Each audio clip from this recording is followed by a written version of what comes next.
చేసుకుందాం. ప్రార్థన. దయాళుదువైన మా తండ్రి, వందనాలు, స్తోత్రాలు. మరొక మారిని సన్నిధి నిలిచి భాగ్యం ఇచ్చి ఉన్నావు. ఇంతవరకు జరిగించిన ఆరాధన ఎదు నీవు ఉన్నావు. మరొక ఆరాధనలో ప్రవేశించి నీ లేఖనం ధ్యానం చేయబోతుండగా నీవే మాతో మాట్లాడి మహిమ ఘనత పొందమని ప్రభువైన యేసునామమున అడుగుచున్నాము తండ్రి. ఆమేన్. ప్రభునందు ప్రియులరా, ప్రభువైన యేసు నామములో కృపా సమాధానం మీకు కలుగును గాక. ఆమేన్. గట్టిగా చెప్పండి అందరూ. ఆమేన్.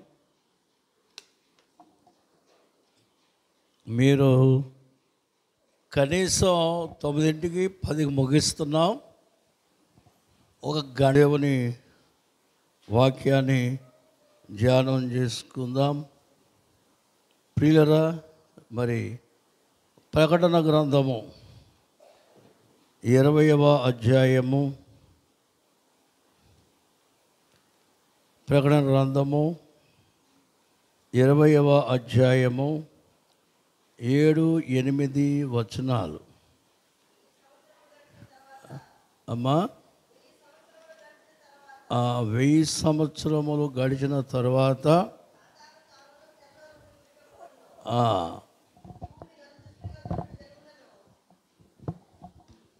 భూమి నలుదిశలున్న జనులను లెక్కకు సముద్రపు ఇసుక రేణువుల వలె ఉన్న గోగు మాగోగు అను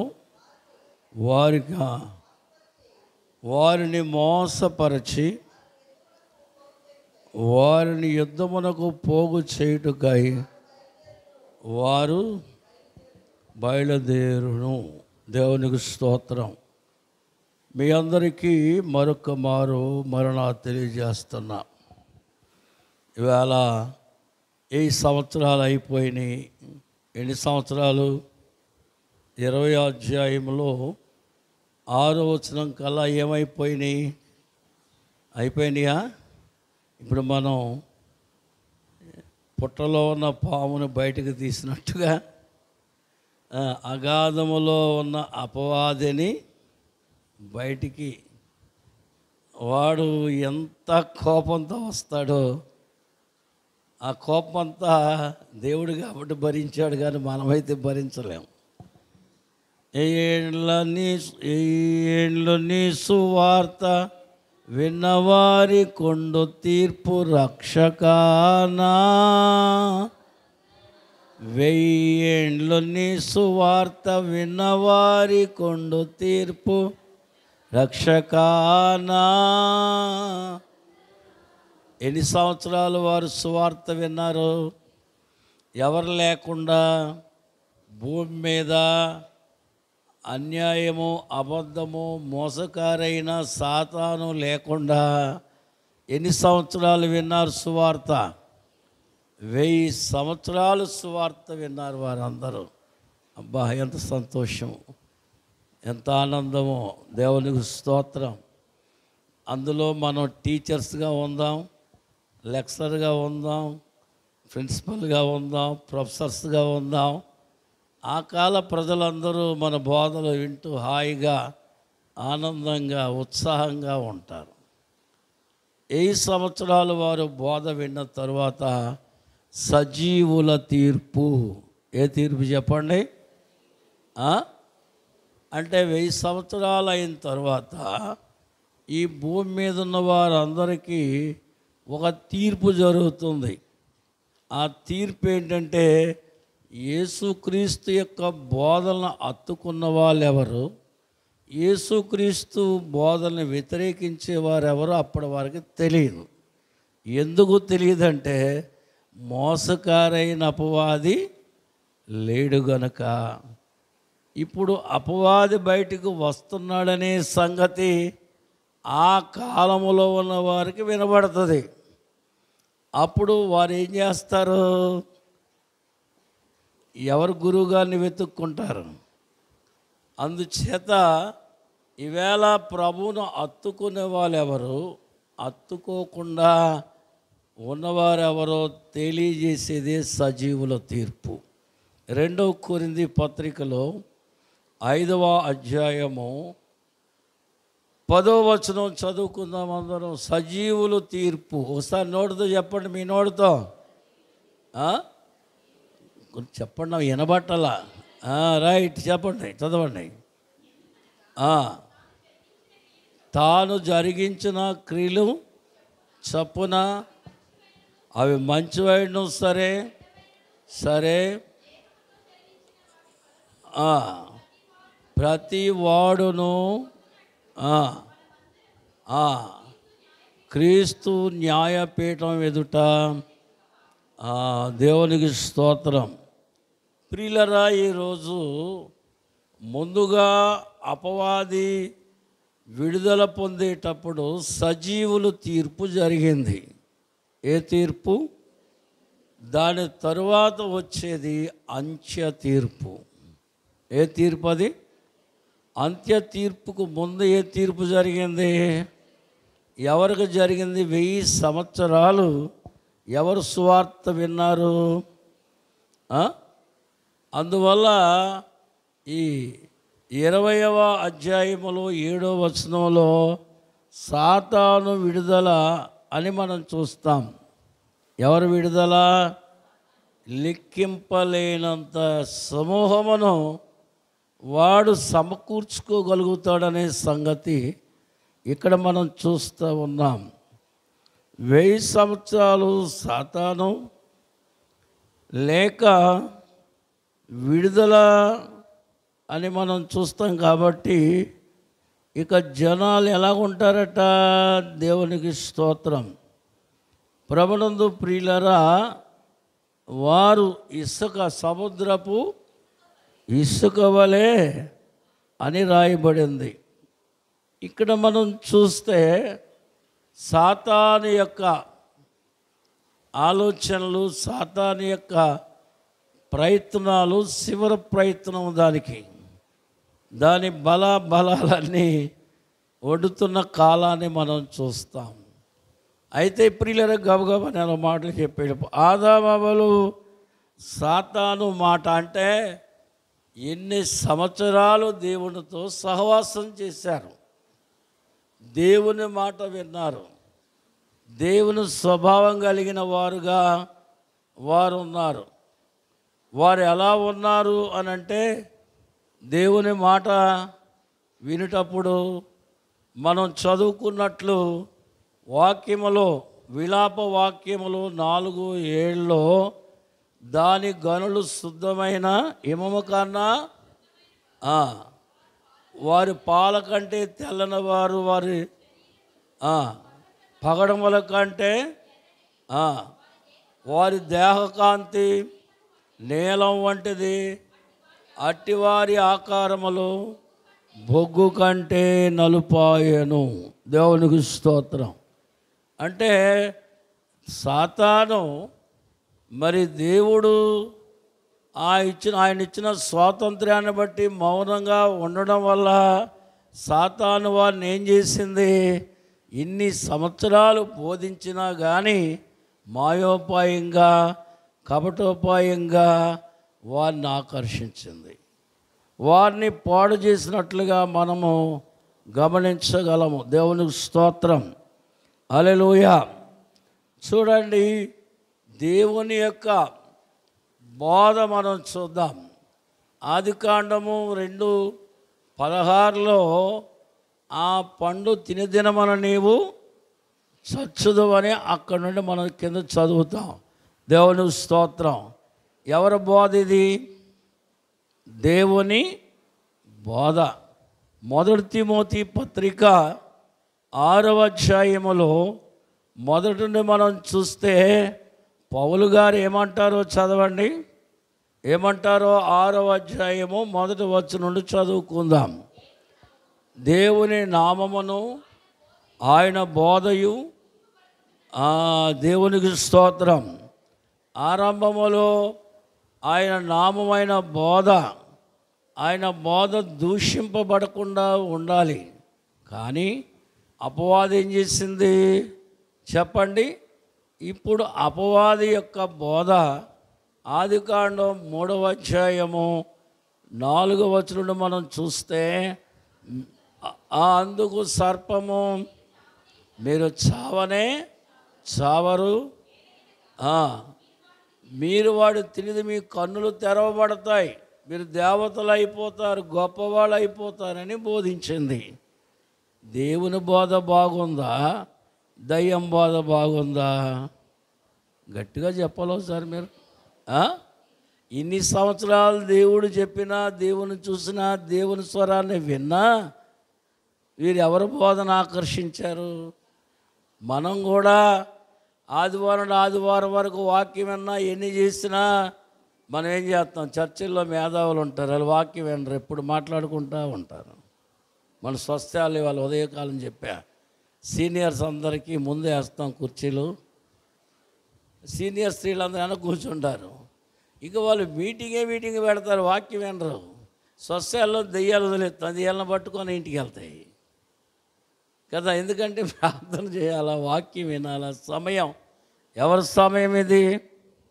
కాబట్టి అపవాది అలాగే చెప్పండి. వీరు సరిగా ఎక్కడ పెడచెవిని పెట్టారు కనుక ఎవరు పట్టారు? అందుచేత ఏ బోధ బాగుంది? దేవుని బోధ బాగుందా, దయ్యం బోధ బాగుందా? బాగులేనిది ఎప్పుడు బాగానే కనబడుతుంది, బాగున్నది ఎప్పుడు చెడ్డగానే. అది మానవునికున్న లక్షణం. ఈ మాట ఎందుకు చెప్పవలసి వచ్చిందంటే, ప్రభునందు ప్రియులారా, దేవుని వాక్యములో మనం చూస్తే 1000 ఏండ్ల తర్వాత సాతాను వచ్చి దేవుని వలన ఏ మేలు జరగలేదు. దాని బోధ ఏంటి చెప్పండి? ఏదైనా వనములో దేవతలు అవుతారు అంది. అందువల్ల వారు ఆకర్షించబడి దేవుని సన్నిధి దూరమై శాపం పొందవలసి వచ్చింది. భూమికి శాపం వచ్చింది, ఆదాముకి, మరి అవ్వమ్మకి. ఇవన్నీ మనం చరిత్ర ఎరగని వారం కాదు. ఇప్పుడు 1000 సంవత్సరాలు ఉన్నవారికి ఇసుకరేణువుల వలె సముద్ర అంత జనాన్ని ఎలా సమకూర్చిందంటే, ఏమరా, నేను 1000 సంవత్సరాలు కనబడలేదు. మీకు ఆనందం ఉందా? ఒక డ్యాన్స్ ఉందా? ఒక నృత్యం ఉందా? ఒక సినిమా ఉందా? ఒక ఉత్సాహం ఉందా? ఒక సంతోషం ఉందా? ఒక పండుగ ఉందా? ఇక్కడ ఏమీ లేవు. చూసారా, అంతా ఆయన వశపరిచేసుకున్నాడు. ఇక ఏమి, నేను లేకపోవడం వల్ల ఎంత నష్టపోయారని చెప్పింది. ఎవరికి? అందుకే మనం ఒక రాజ్యాన్ని స్థాపించుకుందాం. అసలు ఆ దేవుడు అనేవాడిని లేకుండా చేస్తే మొత్తం మందే ఈ దేశం అంతా.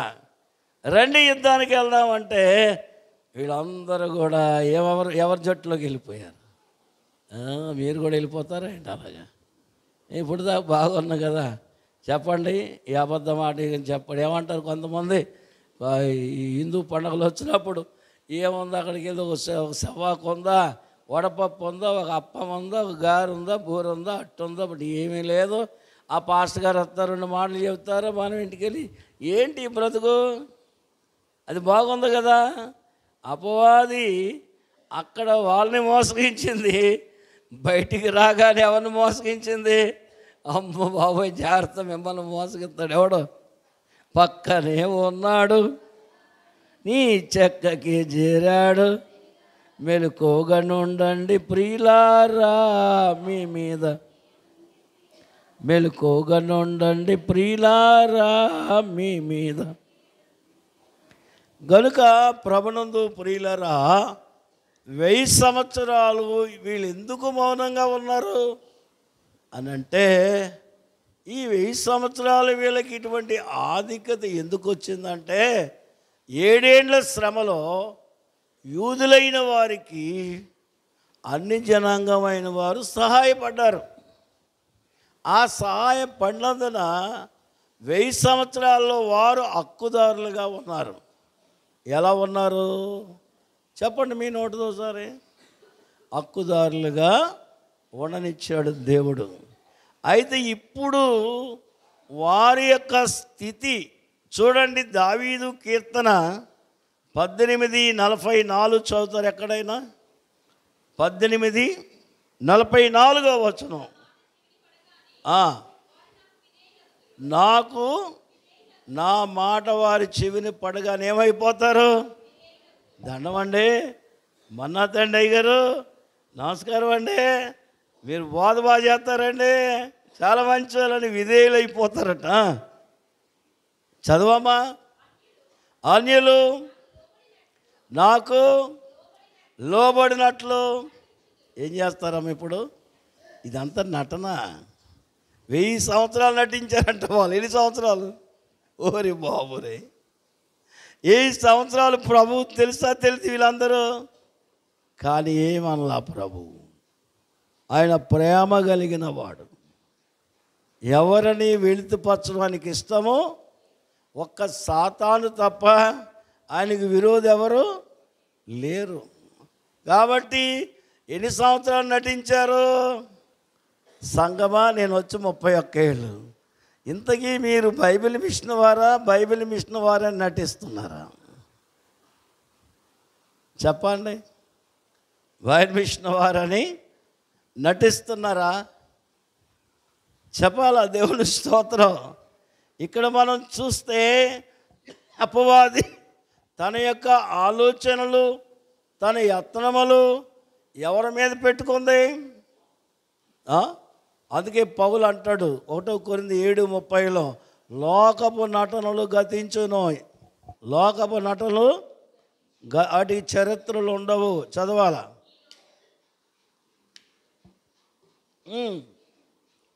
చదవమ్మా. అమితముగా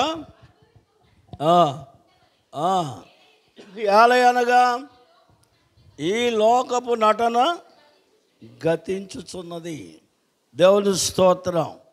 కాబట్టి సంఘములో దేవుని యొక్క ప్రేమను, దేవుని యొక్క ప్రభావం కలిగి ఉండాలి, కానీ నటించేవారుగా ఉండకూడదు. దేవుని స్తోత్రం. హల్లెలూయా. దేవునికి మహిమ కలుగును గాక. అలా నటించిన వారి విషయంలో దేవుడు సమయం వచ్చినప్పుడు ఆయన తీర్పు తీర్చి వారిని ఎలాగా ఎదుర్కోవాలో ఆయనకి తెలుసా తెలీదా? చెప్పండి. తెలుసు. దేవుని స్తోత్రం. అపవాది తన ప్రయత్నములలో ఏమేమి చేయాలనుకున్నాడో అన్నీ చేసే ఒక అవకాశం వాడికి చివరినివ్వబడింది.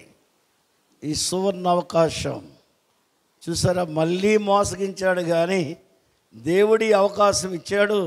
నా మనసు మార్చుకుంటా, నా ప్రయత్నం మార్చుకుంటా, నా ఆలోచనలు మార్చుకుంటా, దేవునికి తగినట్టుగా ఏదో క్షమాపణ కోరుకుంటాను అన్నదా? అల్లా. మోసగించేవాడు ఎప్పుడు మోసముతోనే పోతాడు. అందుకనే దావీదు కీర్తనలో 2వ కీర్తన మనం ఒక మాట చూద్దాం. 66వ కీర్తన 18వ వచనం చదువుదాం. 18, 66, 18. నా హృదయములో నేను పాపమును లక్ష్యము చేసిన ఎడల, దేవుని స్తోత్రం. అపవాది 1000 సంవత్సరాలున్నా అది పాపాన్ని లక్ష్యం చేసింది, కానీ ఎవరిని లక్ష్య పెట్టలేదు. చెప్పండి అమ్మ ఒకసారి. చెప్పండి అయ్యా, ఎవరిని లక్ష్య పెట్టలేదు? కారణం ఏంటి? దానికి దేవుని మాట కంటే తన ప్రయత్నమే గొప్పదిగా భావించింది. ఇంత శిక్ష వచ్చినా కానీ బుద్ధి రాలేదు. ఏం రాలేదండి? 2వ కీర్తన 9వ వచనం కూడా ఒకసారి చూద్దాం. దేవుని స్తోత్రం. హల్లెలూయా.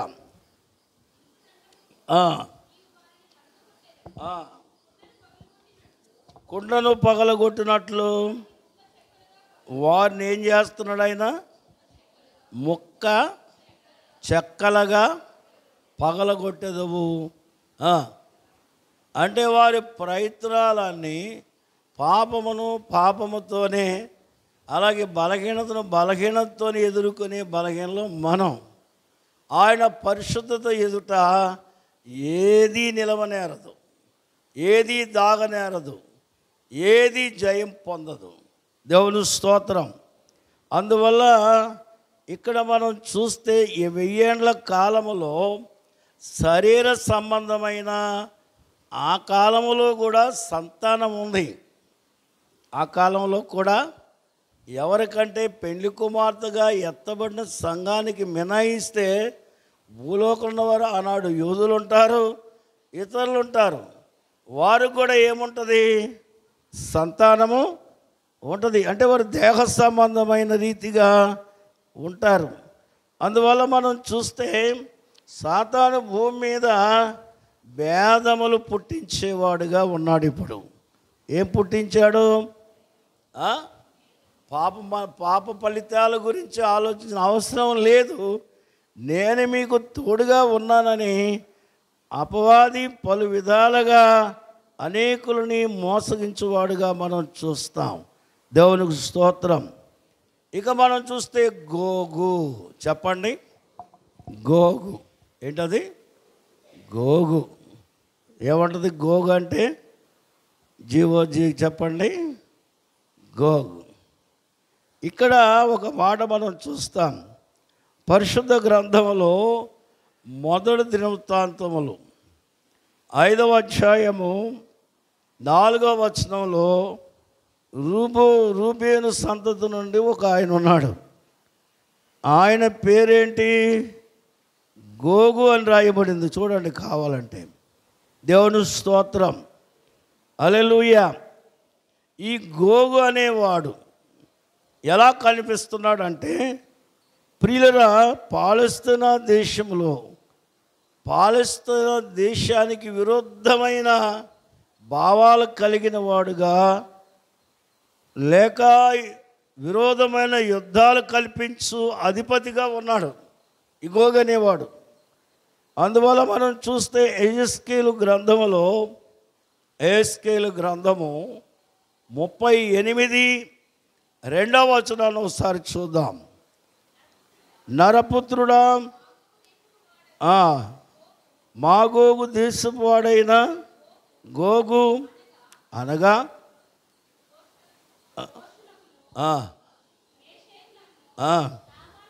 రోష్. ఏం చెప్పండి? రోషునకును మెషెకునకును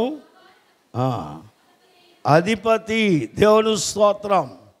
రోస్ అంటే రష్యా. ఏం చెప్పండి? రష్యా. మెసెక్ అంటే మాస్కో, మాస్కో. తుబాల్ అంటే టర్కీ. ఈ 3 దేశాలకు వాడు అధిపతి. అంటే వీరు నాస్తికులు. వీరు ఎవరు చెప్పండి?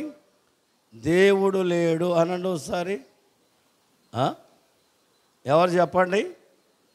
దేవుడు 14వ కీర్తన 1వ వచనంలో ఏముంది? దేవుడు లేడని భక్తిహీనులు తమ హృదయములో ఎవరు అనుకుంటారు? అంటే వాళ్ళకి ఏమీ లేదు. ఇప్పుడు ఈ 1000 సంవత్సరాలు అనే రకాలుగా ఉన్నా వాళ్ళ ఉద్దేశం ఏంటంటే క్రీస్తుతో యుద్ధం చేయాల. ఎవరితో? అపవాది చెంతను ఉండాలా, అపవాదిని బలపరచాలా. అపవాదిని ఏం చేస్తారు? కొంతమంది జైలు నుండి రాగానే, ఇప్పుడు మన ఆంధ్రాలో జైలు నుండితో పెద్ద హీరో అయిపోతాడు. అతనికి మేళతాళాలు, డప్పులు, జనము తీసుకెళ్ళడం, ఊరేగించడం, దండలు వేయడం. ఇక అలాగేలా ఉండదు. మామూలుగా ఉన్నాడు అనుకుంటాడు, అరే బాబు, నాకు ఒక ఆయన అన్నాడు, ఏమనంటే అడిగి చిన్న వస్తువు కొట్టేశాడంట. పక్క ఆయన కంటే ఎక్కువ తీసుకుని దొంగతనం చేశాడంట. ఇద్దరిని లోనేస్తే పెద్ద దొంగనేమో ఊరేగించారంట, చిన్న దొంగనేమో చేతులు కట్టి బయట తీసుకొచ్చారంట. ఈయన అంటాడు, ఆడు దొంగ నేను దొంగ అంటున్నాడు. సరే, మనం అటు కాదు. కానీ దేవుని పిల్లరా, ఇవాళ మనం ఏం చూస్తున్నామంటే కఠినమైన మనస్సు గలవారు. ఎవరు చెప్పండి? కఠినమైన మనస్సు గలవారు. ఒక ఆవిడ యేసు ప్రభువుని నమ్ముకుంది కాబట్టి ఆ ఇంటి పక్క నాస్తికుడు ఉన్నాడు.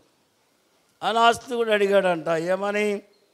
ఏమ్మా, దేవుడు ఎందుకు నమ్ముకున్నా? నీ కూలిపాటు చేసుకుంటున్నా, అసలు దేవుడు ఎలా ఉండాలి, అలా ఉండాలి, అలా ఉండాలని నేను కూడా నాస్తికత్వంలో 3 ఏళ్ళు పని చేశా. నేను మీకు అది గురించి చెప్పానంటే మిమ్మల్ని అందరినీ ఒక్క క్షణంలో బైబిల్ మరిపించే అంతగా చెప్పగలను. నాస్తిక పాఠాలు అలా ఉంటాయి. దేవుని స్తోత్రం. సరే, ఇంతకీ రోజు దేవుడి దగ్గరికి వెళ్ళి దూషిస్తున్నాడు. ఓ రోజు కొడుకు చచ్చిపోయాడు. చనిపోగానే ఏమ్మా అంటే ఇక అందరూ ఎడుతుంటే, ఈ ప్రభా సమాజాలు డబ్బులు లేవంటే నాస్తికుడిని అడుగుతాడన్న.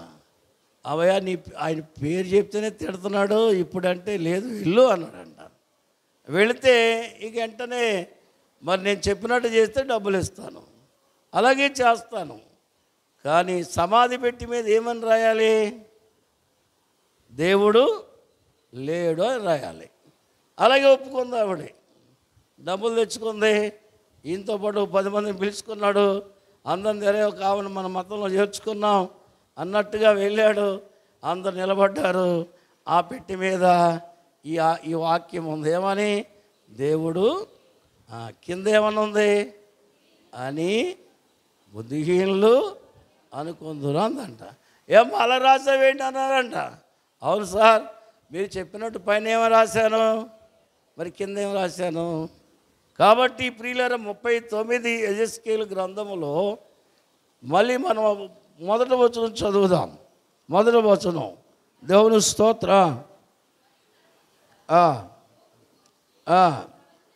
ప్రవచనం ఎత్తి ప్రభువు యెహోవా ఏమనగా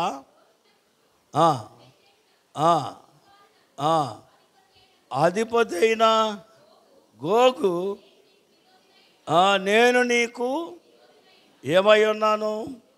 నువ్వు ఎందుకంటే బంధించిన అపవాది పక్షం చేరావు, శిక్షించబడిన అపవాది పక్షం చేరావు కనుక నేను నీకు ఏమై ఉన్నాను? నీ అంతరంగంలో క్రీస్తు లేడు, ఆలోచనలు లేడు. ఇవాళ మనలో కూడా చాలామంది దేవుడు మనకి విరోధం అవడానికి కారణం ఏంటంటే, దైవజనులు దేవదాసయ్య గారు అన్నారు, కడవర దినాలలో క్రైస్తవులు నాస్తికులు అవుతారు. వచ్చే శ్రమలు, ప్రార్థన లేక, ఉపవాసం లేక, సన్నిధి లేక, దర్శనం లేక, ప్రత్యక్షత లేక, సహవాసం లేక, వారి ఇష్టానుసారంగా మాట్లాడుకొని వారు అనుకున్నది ఎప్పుడైతే నెరవేరలేదు, అసలు దేవుడు ఎక్కడున్నాడని అటు ఇతర మిషన్లో మతాల్లోకి వెళ్ళలేరు, క్రైస్తవ మతాలు ఉండలేరు, కానీ నాస్తికులుగా మారిపోతారు. కారణం ఏంటంటే, దేవుని పిల్లరా గమనించండి, మనసులు అంటే ఈ రోజుల్లో చాలా వరకు బోధ మీద లేక ఉత్సాహంగా సంఘాలు నడుస్తున్నాయి, కానీ దైవ ప్రత్యక్షత లేదు, ప్రవచనాత్మకమైన జీవితం పట్ల ఆసక్తి లేదు. దేవుడు అందుకనే గోవికే కాదు, ఇక్కడ మన అందరికీ దేవుడు విరోధి కాకూడదు. దేవుడు స్నేహితుడిగానే ఉండాలా, ప్రేమపూర్వకంగానే ఉండాలా, ప్రభావం గలవాడుగానే ఉండాలా. దేవునికి స్తోత్రం. అయితే చూడండి, ఇక్కడ మనం గమనించినట్లయితే దేవుడు ఆయన చేసే కార్యాలు